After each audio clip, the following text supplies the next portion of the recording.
Sir आपण आरोपी पकडलेले आहेत, नक्की काय करू जाऊ त्यांना काय त्यांचं काय बाकी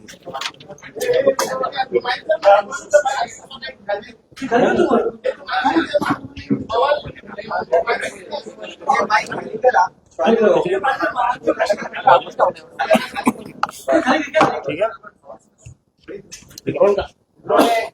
सर काय नक्की प्रकार आहे, जे आरोपी आहेत ते नक्की कोण आहेत, त्यांची पार्श्वभूमी काय आहे आणि कशा प्रकारे अंबड पोलीस स्टेशननं एक अतिशय चांगली कामगिरी केलेली आहे, ज्याच्यामध्ये एकूण 2 आरोपींकडनं पोलीस बतावणीचे नाशिक शहर तसेच इतरही सर्व घटकातील एकूण असे 58 गुन्हे उघडकीस आणलेले आहेत.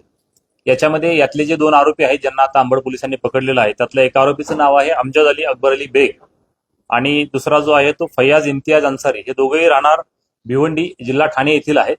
आमचे डीबीचे जे अंमलदार आहेत, पोलीस अंमलदार 2114 मयूर पवार यांना मिळालेल्या गोपनीय माहितीच्या आधारावरती आणि प्लस त्यांनी जे मी आपल्याला मगाशी सांगितलं त्यानुसार जे एकूणच पोलीस बतावणीचे मागच्या वर्षभरातले जे गुन्हे नाशिक शहर आयुक्तालय तसेच आजूबाजूच्या सर्व युनिट्समध्ये घडलेले असतील, मग त्याच्यामध्ये नाशिक ग्रामीण असेल, धुळे असेल किंवा आणखीनही इतर युनिट्स मधल्या सर्व गुन्ह्यांचा त्या ठिकाणी त्यांनी अभ्यास केला होता आणि त्याच्यावरून त्या माहितीवरून दिनांक 22 रोजी जेव्हा त्यांना सकाळी अशी माहिती मिळाली गोपनीय आणि त्याच्या आधारावरती जेव्हा त्यांनी या आरोपींचा पाठलाग सुरू केला, तर त्यावेळेस त्या मिळालेल्या माहितीवरून आमचे अंबड पोलीस स्टेशनचे सिनियर पीआय राजपूत साहेब आणि तसेच आमचे डीबीचे इन्चार्ज पडोळकर साहेब आणि त्यांची पूर्ण एकूणच टीम, या टीमनं त्या ठिकाणी त्यांचा शिताफीनं पाठलाग केला. तो पाठलाग करत असताना त्यांनी तंत्रज्ञानाचा वापर केला आणि एकूण 30 किलोमीटरचा पाठलाग या ठिकाणी झालेला आहे, ज्याच्यामध्ये वेगवेगळ्या गाड्यांचा देखील वापर झाला आणि या 2 जे आरोपी आहेत यातले यांना आम्ही एक सापळा रचून त्यांना 30 किलोमीटर असा पाठलाग करून ओझरच्या तिथं त्या ठिकाणी साधारणपणे इंटरसेप्ट केलं आणि इंटरसेप्ट करून तिथून आम्ही त्यांना अटक केलं.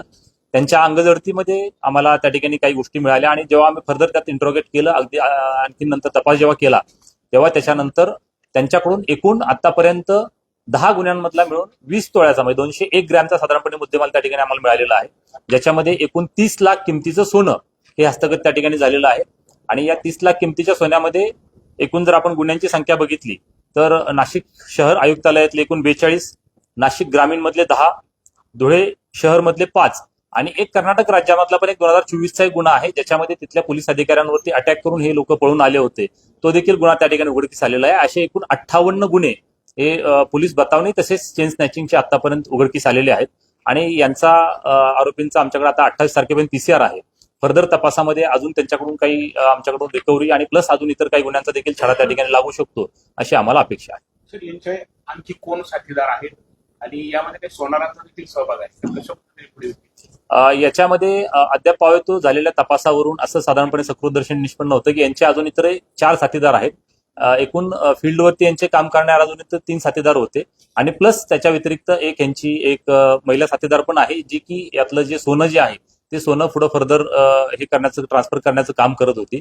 एकंदरीतच आतापर्यंत केलेल्या तपासावरून ही एक ऑर्गनाइज क्राईम सिंडिकेट आहे आणि एक टोळी अशा पद्धतीने व्यावसायिकरित्या कार्यरत होती असं निष्पन्न होते. त्याच्यामुळे आम्ही याच्यामध्ये मोक्का देखील लावण्याचं प्रयोजन त्या ठिकाणी करत आहोत आणि कायदेशीर बाबी तपासून त्याच्यामध्ये त्या बाबतीत देखील कारवाई केली जाईल. लोकांना काय सांगायचं, कशा पद्धतीची बतावणी करायची, लोकांची काही दिशाभूल करायची? याच्यामध्ये साधारणपणे आतापर्यंत जे गुन्हे उघडकीस आलेले आहेत त्याच्यावरून असं लक्षात आलेलं आहे की आम्ही पोलीस आहोत आणि पुढे रायट झालेली आहे, दंगल झालेली आहे किंवा पुढे चेन स्नॅचिंग झालेली आहे, तुम्ही तुमच्या अंगावरती सोनं घालू नका किंवा सोनं बाळगू नका अशा पद्धतीने हे सांगायचे. शक्यतोवर जे कोणी वृद्ध नागरिक असतील, मग त्याच्यामध्ये स्त्री असू देत किंवा पुरुष असू देत, अशा पद्धतीच्या ज्येष्ठ नागरिकांना ते टार्गेट करायचे आणि त्यांचा विश्वास बसावा म्हणून त्यांचाच एखादा कुठला साथीदार असेल तर त्या साथीदाराला त्या ठिकाणी त्याचं सोनं स्वतः काढून द्यायला सांगायचे आणि हातचालाकीची ट्रिक वापरून त्याच्यामध्ये त्या सोन्याचा ते अपहार करायचे. अशा पद्धती साधारणपणे मोडून निष्पन्न झाले. निश्चितपणानं जसं मी आपल्याला सांगितलं की सध्या एकंदरीत जे आम्ही वर्कआउट केलेलं आहे त्याच्यावरून 58 गुन्हे जे मी आपल्याला वेगवेगळ्या युनिटचे सांगितले ते निष्पन्न झालेले आहेत आणि यांच्या साथीदारांना अटक झाल्यानंतर असेल किंवा अजूनही आम्ही त्याच्यामध्ये काही टेक्निकल गोष्टी वर्कआउट करत आहोत, त्याच्यामधून अजूनही गुन्हे उघडकीस येण्याची शक्यता नाकारते. आमचं निश्चितपणानं नागरिकांना आव्हान आहे की आपल्या सगळ्यांना आम्ही नाशिक पोलीस जाहीररित्या सांगतोय की अशा पद्धतीनं कुठलाही पोलीस अधिकारी किंवा अंमलदार आमचा कधीही कुणाला सोनं घाला नका घालू किंवा हे काढून द्या ते काढून द्या अशी कधीच मागणी करत नाही. इव्हन आमची आपल्या सर्व समस्त मीडिया कर्मींनाही विनंती आहे की आपल्या माध्यमातून देखील ही जनजागृती होणं गरजेचं आहे की अशा पद्धतीनं जर कोणी आपल्याला आवाहन करत असेल की पुढे काहीतरी चालू आहे आणि पुढे काहीतरी चालू आहे आणि तुम्ही सोनं अंगावर बाळगू नका, सोनं काढून द्या, तर कृपा करून अशा कुठल्याही भूलथापांना आपण बळी पडू नका. आपली जी मौल्यवान हार्ड अर्न जी आपली प्रॉपर्टी आहे ती कृपा करून आपण गमावू नका आणि अशा पद्धतीनं कुठलाही पोलीस अधिकारी कधी कुणाला आवाहन करत तर मालेगाव येथील जिथे ते रहिवासी होते किंवा मुंबईत त्यांच्या काही घरात काही आढळून आले का? अद्यापपर्यंत आम्ही त्यांच्या अजून मुंबईतल्या घरी गेलेलो नाही. मात्र सकृतदर्शनी जे आमच्या तपासात निष्पन्न झालेलं आहे त्याच्यानुसार ह्या आरोपींनी मागच्या वर्षभरापासून मालेगावमध्ये त्या ठिकाणी 2 रूम्स घेतल्या होत्या. अशाच त्या घेतल्या होत्या, भाड्यानं घेतल्या होत्या किंवा अशाच घेतल्या होत्या, साधारणपणे निष्पन्न होते. तिथल्या आम्ही झडती घेतलेली आहे. त्याच्यामध्ये देखील आम्हाला काही मुद्देमाल भेटलेला आहे. मात्र त्यांच्या अजून जे ठाणे किंवा मुंबई इथं जी काही त्यांची घरं आहेत त्याची झडती अजून घेणं बाकी आहे. त्यांच्या घरमालकांचा याच्यात आता काय सहभाग आहे त्याच्यात? आम्ही करतोय त्याच्यामध्ये. आता जसं आपल्याला मी म्हटलो की मोक्कामध्ये जर त्याच्यामध्ये निष्पन्न झालं तर त्यांना आसरा देणाऱ्यांवरती पण आम्ही निश्चितपणे कायदेशीर कारवाई. वापर करायचे ते नेमकं कुठल्या गाड्या? कुठल्या? अच्छा, मोटरसायकल.